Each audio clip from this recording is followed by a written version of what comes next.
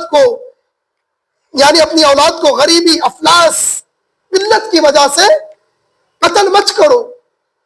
ہم تم کو اور ان کو رزق دیتے ہیں، اور بے حیائی کے جتنے طریقے ہیں ان کے پاس مت جاؤ، خواہ وہ اعلانیہ ہو یا پوشیدہ ہو. اور جن کا خون کرنا اللہ نے حرام کر دیا ہے اس کو قتل مت کرو، ہاں مگر حق کے ساتھ ان کا تم کو تاکیدی حکم دیا ہے تاکہ تم سمجھو اور یتیم کے مال کے پاس نہ جاؤ مگر ایسے طریقے سے جو کہ مستحسن ہو، بہتر ہو، اچھا ہو، یہاں تک کہ وہ اپنے سن رشد یعنی اپنے عمر کو پہنچ جائے، اور ناپ تول پوری کرو انصاف کے ساتھ۔ ہم کسی شخص کو اس کی طاقت سے زیادہ تکلیف نہیں دیتے، اور جب تم بات کرو تو انصاف کرو، وہ شخص پرابداری ہو، اور اللہ تعالی سے جو عہد کیا کرو اس کو پورا کرو۔ اللہ رب العالمین نے تم کو تاکیدی حکم دیا ہے تاکہ تم یاد رکھو، اور یہ دین میرا راستہ ہے جو صراط مستقیم ہے، سوائے اس راہ پر چلو دوسری راہ پر مت چلو، وہ راہیں جو اللہ کی راہ سے جدا کر دیں گی اس کو تم اللہ رب العالمین نے تاکیدی حکم دیا ہے تاکہ تم پرہیزگاری اختیار کرو۔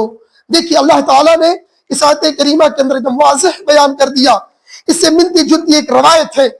اس آیت کریمہ کے اندر جب یہ آیت نازل ہوئی تو ایک روایت ہے جسے اس روایت کو امام حاکم نے مستدرک کے اندر حدیث نمبر 3240 یعنی 3240 کے اندر اللہ کے نبی صلی اللہ علیہ وسلم نے بیان کیا، کیا کہتے ہیں، عبادہ بن صامت رضی اللہ تعالیٰ عنہ سے روایت منقول ہے، عربی پڑھوں گا تو زیادہ وقت لگے گا۔ اللہ کے رسول صلی اللہ علیہ وسلم نے بیان کیا، مجھ سے ان آیات پر کون بیعت کرے گا، یعنی کون ہے جو ان آیات کے اوپر مجھ سے بیعت کرے گا۔ اب بیعت کیا ہے؟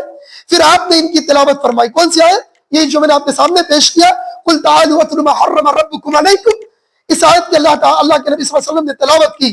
آپ کہیے کہ آؤ میں تم کو وہ چیزیں پڑھ کر سناؤں یعنی جن کی مخالفت تمہارے رب نے تم پر حرام فرما دیا، یہاں تک کہ آپ نے تینوں آیتیں ختم کی۔ جو ان باتوں کو پورا کرے گا اس کا اجر اللہ کے پاس ہے، جو ان میں کچھ کمی کرے گا جس پر اللہ تعالیٰ دنیا میں اس کی گرفت کر لے گا وہ اس کی سزا بن جائے گی، اور جسے اللہ تعالیٰ آخرت تک مؤخر فرما دے گا اس کا معاملہ اللہ کے سپرد ہوگا، اگر وہ چاہو تو اسے عذاب دے گا اور وہ اسے چاہے گا تو اسے معاف فرما دے گا۔ حدیث کی ایک منٹ کے اندر اس کی وضاحت کر دیتا ہوں۔ حدیث یہ ہے کہ نبی صلی اللہ علیہ وسلم کے اوپر جب یہ آیت نازل ہوئی، کون سی آیت؟ سورہ انعام کی آیت نازل ہوئی، تو نبی نے کہا کہ کون ہے وہ لوگ جو آئے میرے ہاتھ پر بیعت کر لیں۔ کن چیزوں کا؟ یہ جس چیز کا تذکرہ اس آیت کریمہ کے اندر آئی ہے، نبی نے کہا جو اس کی بیعت کر لے گا اللہ تعالیٰ اس کی نجات کر دے گا، اور جو ان چیزوں کی مخالفت کرے گا، ان کا انکار کرے گا، اس کو عمل میں نہیں لائے گا تو اسے اللہ تعالیٰ دنیا ہی کے اندر سزا دے گا۔ اور اگر اللہ نے مؤخر کر دیا، جیسے ہوتا ہے نا ایک آدمی شرک کرتا ہے، آپ دیکھتے ہوں گے بڑے ٹھاٹ باٹ سے بہترین لباس میں چلتا ہے، تو اللہ تعالیٰ اسے چاہے گا تو آخرت کے اندر اسے ضرور سزا دے گا جن چیزوں کا تذکرہ کیا گیا ہے۔ ورنہ اکثر کیا ہوتا ہے، ان گناہوں کا مرتکب اس دنیا کے اندر اس کو سزا ملتی ہے۔ لہذا یہ حدیث کا ترجمہ اور اس کا خلاصہ ہے۔ دیکھیے اللہ تعالیٰ نے قرآن میں کیا فرمایا، اللہ تعالیٰ نے قرآن میں واضح طور پر بیان کر دیا، تعالو، آؤ، چلے آؤ، آگے لاؤ، اتلو، میں پڑھ کر سناؤں، یعنی میں تمہیں بیان کروں اور بتلاؤں، حرما، حرام کیا، حرام کردہ چیزوں کو کہتے ہیں۔ حرما کس کو کہتے ہیں؟ حرام کردہ چیز کو، حرام کردہ چیز کا لفظ اللہ تعالیٰ نے استعمال کیا، جس کام کے کرنے والے کو سزا دی جائے گی اور چھوڑنے والے کو ثواب ملے گا۔ حرما کا لفظ کیا ہے؟ جس کام کے رکنے والے کو اللہ تعالیٰ کیا دے گا؟ انعام سے نوازے گا، اور جس کام کے ارتکاب کرنے والے کو اللہ تعالیٰ کیا کرے گا؟ سزا دے گا۔ حرما کا معنی یہی ہے، حرام چیزیں، یعنی منع کر دیا گیا، آپ رکو گے تو آپ کو انعام دیا جائے گا، باز نہیں آؤ گے تو اس کا سزا آپ کو ملنا ہے۔ اللہ رب العالمین نے اس آیت کریمہ کے اندر واضح بیان کر دیا اور 10 کئی چیزوں کا تذکرہ کیا۔ دیکھ لیجئے کیا کیا چیزیں ہیں اس میں۔ نمبر 1، اللہ نے تمہیں وصیت فرمائی ہے کہ اس کے ساتھ کچھ بھی شریک نہ ٹھہراؤ، یہ شرک سے عام ممانعت ہے، لہذا یہ شرک کو شامل ہے، مشرک کو شامل ہے جو اللہ کے ماں سوا تمام قسم کے معبودوں کو اس کے ساتھ شریک ٹھہرائے، اور اسی طرح مشرک کو شامل ہے جو کسی بھی قسم کی عبادت میں اللہ کو شریک بنائے۔ یعنی پہلا کیا ہے؟ اللہ رب العالمین کے ساتھ شرک کرنا، یہ اللہ تعالیٰ نے کیا کیا ہے؟ حرام کر دیا ہے۔ اب چاہے آپ شرک کرو یا شرک کراؤ، دونوں چیزیں اس میں داخل ہیں۔ نمبر 2، اللہ نے تمہیں وصیت فرما دی ہے کہ تم والدین کے ساتھ احسان کرو، حسن سلوک کا معاملہ کرو، یہ اس کے طور پر کہ ان کے ساتھ عمدہ برتاؤ کرو، ان کی حفاظت کرو، ان کا دیکھ ریکھ کرو، ان کا ادب و احترام کرو۔ نمبر 3، اللہ نے تمہیں وصیت کی ہے، غور سے سنیے گا، یہ اہم چیز ہے۔ تیسری چیز کہ اللہ نے بیان کی آیت کے اندر کہ تم اپنی اولاد کو فاقہ کے ڈر سے قتل مت کرو۔ غریبی ہے، کہاں سے کھلائیں گے، کہاں سے جلائیں گے، اس ڈر کی وجہ سے تم اپنی اولاد کو قتل مت کرو۔ لہذا رزق دینے والی ذات کون ہے؟ اللہ تعالیٰ کی ذات ہے، تو رزق کی ذمہ داری کس کی ہے؟ اللہ کی ہے۔ تو جو رب ماں کے پیٹ میں پرورش کرتا ہے بچے کی، وہی رب کیا کرتا ہے؟ اس اولاد کو دنیا کے اندر لانے کے بعد بھی اس کے رزق کا سامان مہیا کرتا ہے۔ آپ دیکھ لیجئے مثال کے طور پر، جو بچہ اپنے ماں کے پیٹ میں رہتا ہے، پیدائش سے پہلے ہی اللہ رب العالمین اس کے ماں کے چھاتی کے اندر وہ رزق دے دیتا ہے۔ تو لہذا تم اپنے فقیری کی وجہ سے، غریبی کی وجہ سے اپنے بچوں کو، چاہے وہ بیٹی ہو یا بیٹا، اسے قتل مت کرو۔ نمبر 4، اللہ نے تمہیں وصیت فرمائی ہے کہ ظاہری جو ظاہر ہے، جو چھپی ہوئی ہے، گناہ جو گناہ ہے اسے مت کرو۔ جو گناہ دکھائی دے رہا ہے اسے مت کرو، جو نہیں دکھائی دے رہا ہے اسے بھی مت کرو۔ گناہ ہے، چاہے تم وہ چھپ کر کرو یا ظاہر ہو کر کرو، جو بھی گناہ کرو گے، جن گناہوں کو روکا گیا ہے شریعت کے اندر، اگر اس کا ارتکاب کرو گے تو اللہ تعالیٰ اس کی پکڑ کرے گا۔ نمبر 5، اللہ نے تمہیں وصیت فرمائی ہے کہ تم اس جان کو قتل نہ کرو جسے قتل کرنا اللہ نے تم پر حرام قرار دیا ہے۔ کسی مومن کو قتل کرنا، اللہ رب العالمین نے دوسرے مقام پہ کہا، کسی ایک شخص کو قتل کرنا بن جا، اس کی کوئی غلطی، کوئی وہ جرم نہیں ہے۔ اگر تم نے کسی کو ناحق قتل کر دیا تو ایک کو قتل کرنے میں مطلب یہ ہے کہ پوری انسانیت کا آپ نے قتل کر دیا، الا یہ کہ اس کا قتل کرنا جائز ہو۔ اب جائز کیسے؟ ایک شادی شدہ انسان ہے، شریعت کا نفاذ کا ہے، یعنی شرعی قانون ہے یہاں پر، جہاں شریعت کا قانون چلتا ہے، شادی شدہ ہے، اس نے زنا کر لیا تو اس کے اوپر کیا ہے؟ قصاص، یعنی اس کو رجم کیا جائے گا، اسے مار دیا جائے گا۔ کوئی قاتل ہے، اگر اس نے کسی کو قتل کیا تو اس کا قتل کرنا جائز ہے، قصاص ہے، تو قصاص جائز ہے، یہ اللہ کی طرف سے جائز کردہ امور ہے۔ اس کے علاوہ آپ کسی کو قتل نہیں کر سکتے ہو، خصوصاً آپ جس ہندوستان کے اندر رہ رہے ہو، یہاں پر آپ کسی کو قتل کے بدلے قتل نہیں کر سکتے ہو، کسی زانی کے بدلے کے، کسی کو اگر کوئی زنا کرتا، ہاں جو قانونی طور پر چیزیں ہیں آپ اس کا استعمال کرو، اس کو جائز طریقے سے اسے سزا دلا سکتے ہو، لیکن جہاں پر شریعت نافذ نہیں ہے آپ یہ کام نہیں کر سکتے ہو، الا یہ کہ اللہ تعالیٰ نے گرچہ تمہارے لیے اس کو حلال کر دیا ہے، لیکن اپنے اپنے قوانین کو فالو کرنا ہر شخص کے اوپر ضروری اور واجب ہے۔ نمبر 6، اللہ نے تمہیں وصیت فرمائی ہے کہ یتیم وہ بچے جس کے باپ بچپن میں انتقال کر گئے ہوں، آپ اس کا مال ناحق مت کھائیے، آپ اس کے مال کا غلط استعمال مت کیجیے۔ بسا اوقات کیا ہوتا ہے، آپ کے پڑوسی، آپ کا کوئی سگا بھائی لے لیا جائے، اس کا انتقال ہو جائے، اللہ تعالیٰ سب کے بھائیوں کی حفاظت کرے، لیکن اگر ایسا ہوتا ہے تو دو چیزیں اس میں دیکھی جاتی ہیں۔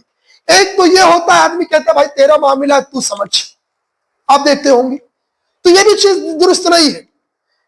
آپ کی ذمہ داری بنتی ہے کہ آپ اس کی کفالت کرو، یہ آپ کے اوپر واجب ہے، آپ اس کی کفالت کرو، اللہ نے اگر آپ کو استطاعت دیا ہے، توفیق دیا ہے۔